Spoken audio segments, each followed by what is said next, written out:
So తెలంగాణలో కాంగ్రెస్ ప్రభుత్వం వచ్చినప్పటి నుంచి ముఖ్యంగా టార్గెట్ అవుతుంది ఎవరంటే మల్లారెడ్డి కాలేజీలు, మల్లారెడ్డి అక్రమ ఆస్తులు, మల్లారెడ్డి కబ్జా భూములు, మల్లారెడ్డి ప్రస్తుతం ఇప్పుడు మెడికల్ కాలేజ్ కూడా హాట్ టాపిక్గా మారడం అనేది జరిగింది. సో ఇక్కడ కాంగ్రెస్ ఏదో వచ్చింది, మల్లారెడ్డిని టార్గెట్ చేయాలంటే ఏం లేదు, చట్టం తన పని తను చేసుకోబోతుందని చెప్పేసి కాంగ్రెస్ నేతలు అంటున్నారు.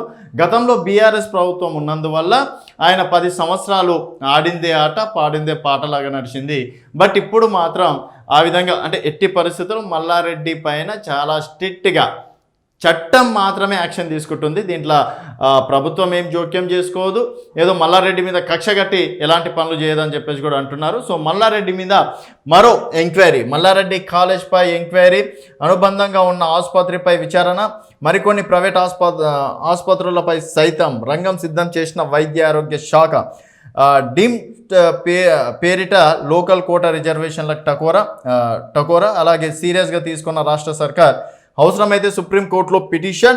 ఆరోగ్యశ్రీ ఎంపనెల్మెంట్ రద్దుకు నిర్ణయం. నేడే కీలక మీటింగ్. సో మల్లారెడ్డి మెడికల్ కాలేజ్పై రాష్ట్ర సర్కార్ సీరియస్గా ఉన్నది. డిమ్డ్ హోదాతో లోకల్ కోటా సీట్లకు గండి కోరుతున్నారని ఇటీవల మెడికల్ స్టూడెంట్స్ పేరెంట్స్ అసోసియేషన్స్ ప్రభుత్వానికి ఫిర్యాదు చేసింది. అయితే వైద్య కళాశాల అనేది నేషనల్ మెడికల్ కమిషన్ పరిధిలోకి వస్తుంది. దీంతో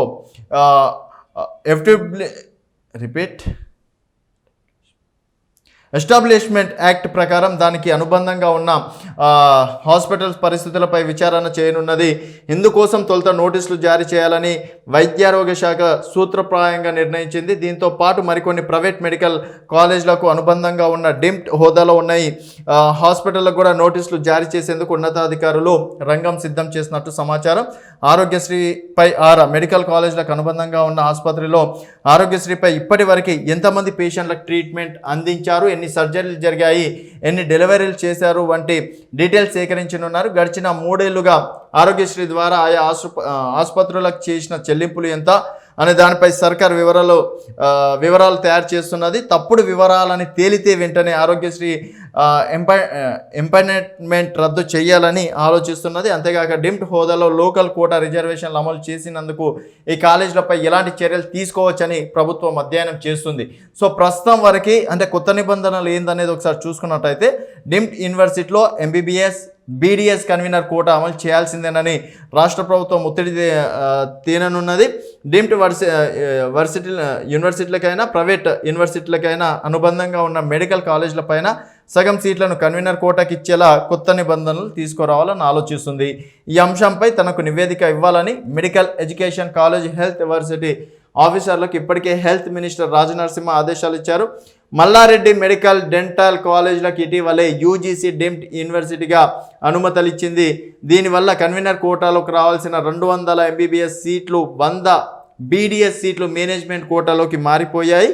అపోలో సిఎంఆర్ సహా మరో 4 కాలేజీలు డీమ్డ్ హోదా కోసం యూజీసీ వద్ద ప్రయత్నాలు చేస్తున్నాయి. వీటికి కూడా యూజీసీ నుంచి అనుమతులు వస్తే దాదాపుగా 400 సీట్లకు పైగా కన్వీనర్ కోటా సీట్లు మేనేజ్మెంట్ కోటాలకు వెళ్ళిపోయే ప్రమాదం ఉన్నది.